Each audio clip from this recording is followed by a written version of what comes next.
Antônio, por favor. Boa tarde a todas e todos. Eu sou da GEST Rio, Associação dos Gestores Públicos do Estado do Rio de Janeiro.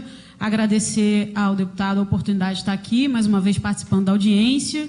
E o desafio de falar por último, né? Eu pretendo ser breve. Último não, penúltimo. Penúltimo. Tem a Firjan ainda aqui, não tem? Foi embora? Já foi. Então tá. Então é por último, depois os deputados. Mas vocês não vão embora não, que a gente ainda vai falar muito. Pelo menos eu pretendo ser breve, terminar antes das 9 horas da noite, como colocou aí de prazo. É muito salutar esse esforço que o Bruno fez de apresentar ações que permitam o crescimento econômico, e a gente tem visto diversas iniciativas nesse sentido. O Fórum Permanente também tem sido um espaço, a gente tem visto iniciativas interessantes nesse sentido, mas me preocupa, deputado Luiz Paulo, uma questão de temporalidade.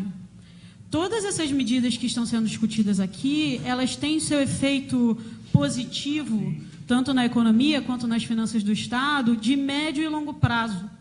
Só que, para o cenário que se coloca hoje, se a gente olha para o tabuleiro, a gente tem elementos que constrangem o orçamento público e limitam o desenvolvimento econômico fluminense, que tem efeitos de curto e curtíssimo prazo, e os elementos para a gente, os instrumentos para a gente lidar com esses elementos é que ainda não estão claros, eu acho, né? E aí eu gostaria de acrescentar 5, e apenas 5, que eu acho que são importantes de serem considerados elementos que constrangem a capacidade do Estado de fomentar o desenvolvimento econômico.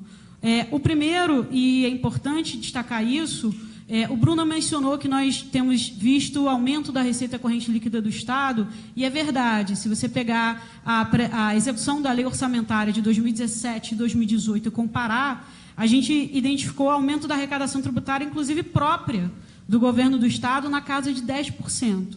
Então, a gente vê que esses esforços de modernização da gestão tributária, de o Estado ir atrás dos inadimplentes, que tanto se falou aqui nas audiências públicas, isso até tem gerado resultados positivos.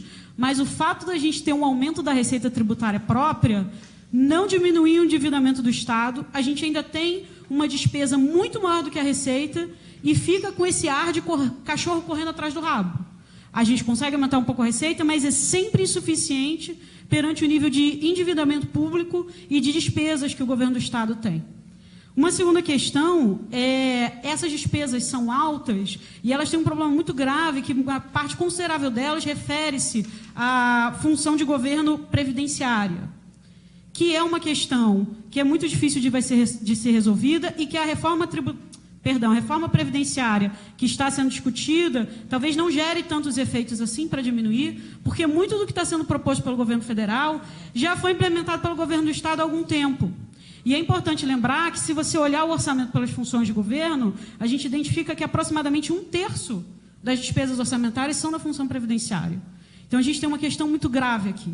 A terceira é que as políticas públicas e os serviços prestados pelo governo estadual, eles são altamente intensivos em mão de obra. Então, não adianta tentar fazer milagre. O governo do Estado centra muito das suas tarefas em educação, saúde e segurança, e elas são intensivas em mão de obra. E uma péssima notícia para o governo do Estado do Rio de Janeiro é que aproximadamente 55% da folha de pessoal hoje do Estado é utilizado para pagar inativo. 251 mil vínculos de inativos contra 192 mil de ativos. Spoiler, com a reforma da Previdência, vamos ter ainda mais inativos. E aí, como é que a gente resolve essa bomba relógio?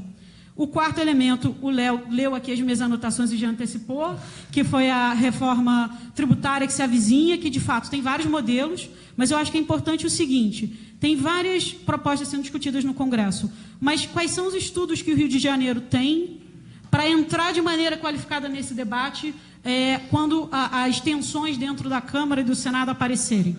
Mais de uma vez nós já vimos, inclusive com a Lei Candir, o tema entrar em debate pelos deputados e senadores e nós sermos pegos de calças arriadas porque não temos dados próprios. A gente precisar usar dados do governo do Estado do Pará, porque a gente não tinha dados do Rio de Janeiro para enfrentar o governo federal no embate. E o quinto e último elemento é um pouco a questão da capacidade estatal, que foi mencionado anteriormente.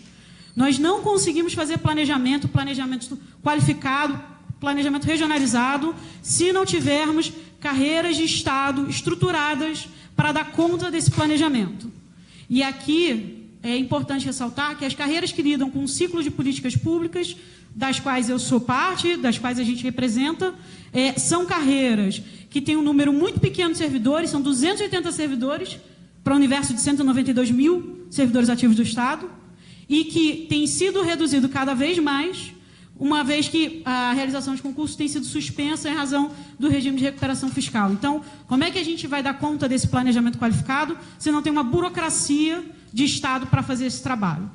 Coloco, então, esses elementos como mais desafios, além dos muitos que já foram colocados aqui. Acho que é extremamente salutar que se tragam possibilidades de ação para fomentar o desenvolvimento econômico do Estado, mas acho que é importante também, ao se estudar esse tabuleiro, como eu mencionei, com os seus atores, que se discutam cenários também tendo em vista que existem elementos de curto e curtíssimo prazo que limitam a atuação do Estado e constrangem a possibilidade de desenvolvimento econômico fluminense. Muito obrigada.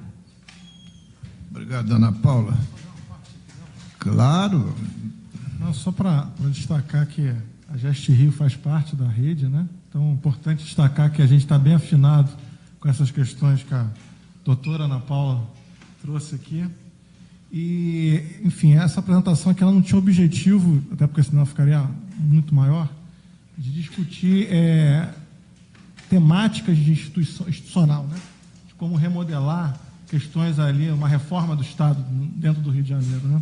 Que evidentemente não seria com uma pegada de encolher o que já está encolhido, mas de fato de saber aprimorar e focar em desafios para inclusive pensar no Rio de Janeiro enfrentar essas questões de curto prazo, né? Como ela colocou ali, ou seja, o debate da reforma tributária, acho que já é uma boa questão ali, uma provocação, né?